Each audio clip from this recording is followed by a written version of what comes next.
প্রিয় দর্শক, কেমন আছেন? আশা করছি ভালো আছেন।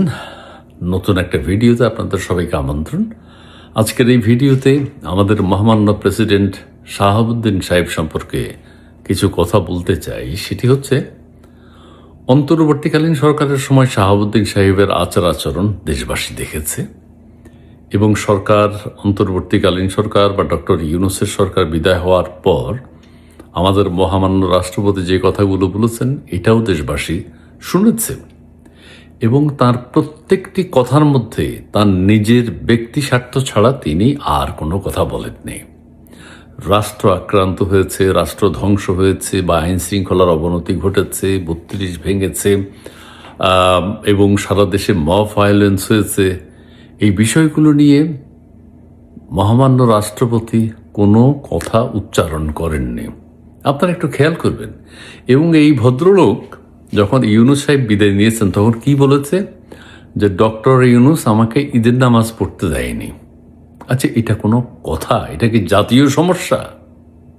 ডক্টর ইউনূস সাহেব বিভিন্ন এম্বাসি থেকে ওই সময় আমার ছবি নামানো হয়েছে বিভিন্ন দেশের এম্বাসি থেকে। এটা কোনো কথা? এটা তার ব্যক্তিগত সমস্যা, এটা রাষ্ট্রের কোনো সমস্যা না। ডক্টর ইউনূস সাহেব আমাকে চিকিৎসা নিতে দেননি, বিদেশে যেতে দেননি, এটা রাষ্ট্রের কোনো সমস্যা? এটা ওনার ব্যক্তিগত সমস্যা।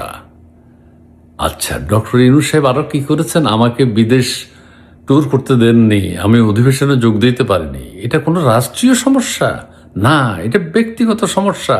ওনাকে দেননি, উনি পদত্যাগ করতেন, কিন্তু উনি তো পদত্যাগ করেননি।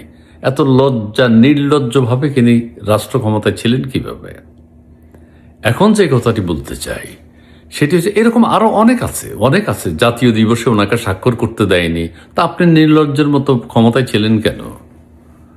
এখন যে কথাটি বলতে চাই, ডিসি জেলা প্রশাসকদের সাথে ওনার একটা সম্মেলন হয়েছে। তিনি কি বলেছেন?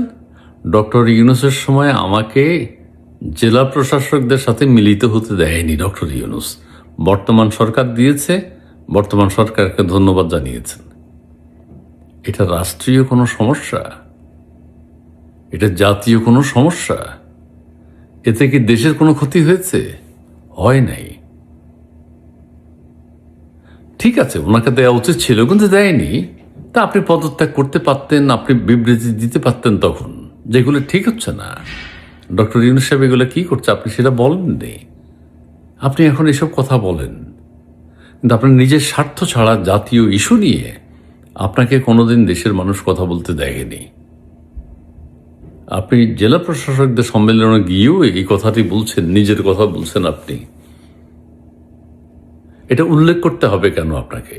এখন হয়তো বলতে পারেন, হ্যাঁ, জেলা প্রশাসকদের সম্মেলনে তিনি তো এইসব কথাই বলবেন। জেলা প্রশাসকদের সম্মেলনে আপনি এই কথাই বলতে হবে কেন? আপনি অতীতেও যা বলেছেন, কোনো একটা কথার মধ্যে জাতীয়তাবোধ ছিল না। সারা দেশের মানুষ দেখেছে রাষ্ট্র ধ্বংস হয়েছে, দেশ ধ্বংস হয়েছে, সংবিধান ধ্বংস হয়েছে, পড়াশোনা নষ্ট হয়েছে, প্রত্যেকটা সেক্টর ধ্বংস হয়েছে। ইউনূস একটা অবৈধ চুক্তি করেছে আমেরিকার সাথে, সেই বিষয়ে তো আপনি কোনো কথা বলেন। আপনি বলতে পারতেন ইউনূস সরকার বিদায় হওয়ার পর যে সারা দেশে যে ভাঙচুর করেছে এগুলো আমি পছন্দ করি নাই, এগুলো রাষ্ট্রপতি হিসাবে আমি গ্রহণ করতে পারি না। ৩২ ভাঙা হয়েছে, আমি সেটা মানতে পারি না। এত মব হয়েছে, আমি সেটা মানতে পারি না। শিক্ষা ব্যবস্থা ধ্বংস হয়েছে, আমি সেটা মানতে পারি না। আপনি তো একটা কোথাও দেশের মানুষের হয়ে বলেননি। আমাকে ডিম পোচ খেতে দেয়নি, আমাকে গণভবনে আটকিয়ে রাখা হয়েছে, আমাকে আমার প্রেস সচিব তুলে নেওয়া হয়েছে, আমার কোনো প্রেস উইং ছিল না, এগুলো কোনো কথা? আমাকে নড়তে দেয়নি, হাঁটতে দেয়নি, তো আপনি পদত্যাগ করেন, কিন্তু করেননি আপনি। এখন আপনি পদত্যাগ করছেন। এখনো বিএনপির কেউ প্রেসিডেন্ট হলে বিএনপির জন্য ভালো হতো। আপনি মুখে এত কথা বলেন কিভাবে, নির্লজ্জের মতো?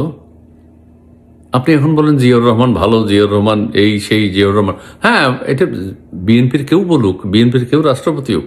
আপনি তো আওয়ামী লীগের সময় বলেছেন বঙ্গবন্ধু ভালো, বঙ্গবন্ধু স্বাধীনতার সব কিছু, শেখ হাসিনার সব কিছু, শেখ হাসিনার ক্ষমতার ভূয়সী প্রশংসা করেছেন, মুক্তিযুদ্ধের প্রশংসা করেছেন, কিন্তু এখন আপনার মুখ দিয়ে তো কিগুলা বেরোচ্ছে না।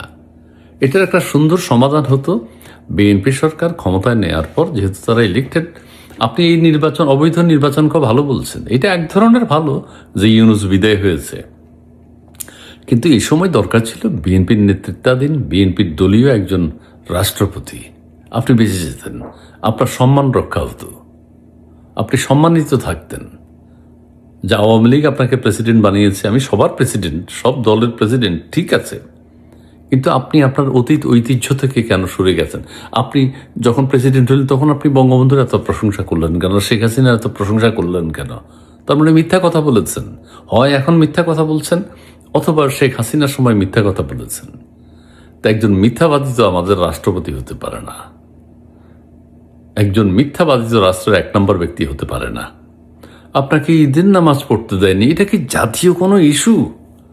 আপনার মানে আপনার মেধা, মগজ, মনন কোথায়?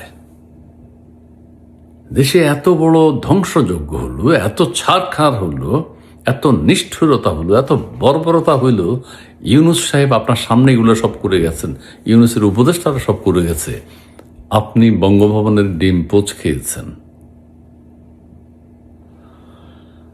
এখন আপনি কাদের সামনে? জেলা প্রশাসকদের সামনে বলছেন ইউনূস সরকার আপনাকে জেলা প্রশাসকদের সাথে মিলিত হতে দেয়নি। মিলিত হতে দেওয়া কথাটা খারাপ, এটা এক্স্যাক্টলি পত্রিকায় যেহেতু হেডলাইন হয়েছে, এটা আমি সেই কথাই বলছি। মিলিত হতে দেয়নি এটাও খারাপ শব্দ, ভালো লাগেনি, শিষ্টাচার বহির্ভূত। আপনি বলতে পারতেন আমাকে জেলা প্রশাসকদের সম্মেলনে যোগ দিতে দেয়নি, আমাকে বাধা দেওয়া হয়েছে। মিলিত হওয়া অন্য কিছু বোঝায়। আপনি এখন চিকিৎসা নিতে যান না, চিকিৎসা নেন এখন। আপনি ঈদের নামাজ তো পড়েছেন দেখলাম, এটাই আপনার চাওয়া। রাষ্ট্রের মানুষের জন্য আপনার কোনো বক্তব্য নেই, সংবিধানের জন্য আপনার কোনো বক্তব্য নেই, শিষ্টাচারের জন্য আপনার কোনো বক্তব্য নেই, ছাত্রছাত্রীদের বিষয়ে আপনার কোনো বক্তব্য নেই। কেমন তর রাষ্ট্রপতি আমাদের? অতীতে বিএনপি সরকার ক্ষমতায় আসার পর আপনি অতীতকে সম্পূর্ণরূপে ভুলে গেছেন, এটা তো হয় না। আপনার নীতি নৈতিকতা নিয়ে তো প্রশ্ন আছে। হ্যাঁ, ইউনূস সরকারের সময় আপনার যদি আমরা খুব ভূমিকা দেখতাম, সঠিক নেতৃত্ব দেখতাম, রাষ্ট্রপতি হিসেবে আপনার যে দায়িত্ব আছে সেটি আপনি পালন করছেন, সেরকম কিছু দেখতাম, তাহলে এখনও ভালো লাগতো আপনার কথাবার্তা। আমরা তো আপনার কিছুই দেখিনি, আপনি চুপটি মরে আপনার ক্ষমতা আঁকড়িয়ে আপনি বসে আছেন। যাই হোক, প্রিয় দর্শক, রাষ্ট্রপতি সম্পর্কে, রাষ্ট্রপতির আচার আচরণ, আমি জানি না ওনার মনে কি আছে। উনি আওয়ামী লীগ সরকারের সময় হয় মিথ্যা কথা বলেছেন, অথবা এই সরকারের সময় মিথ্যা কথা বলছেন। এত মেরুদণ্ডহীন প্রাণী একজন রাষ্ট্রপতি আমাদের, এটা তো হয় না, হতে পারে না, কিন্তু আমরা দেখছি তাকে। তিনি আমাদের রাষ্ট্রপতি আছেন, মহামান্য রাষ্ট্রপতি শাহাবুদ্দিন চুপ্পু। জি, ধন্যবাদ।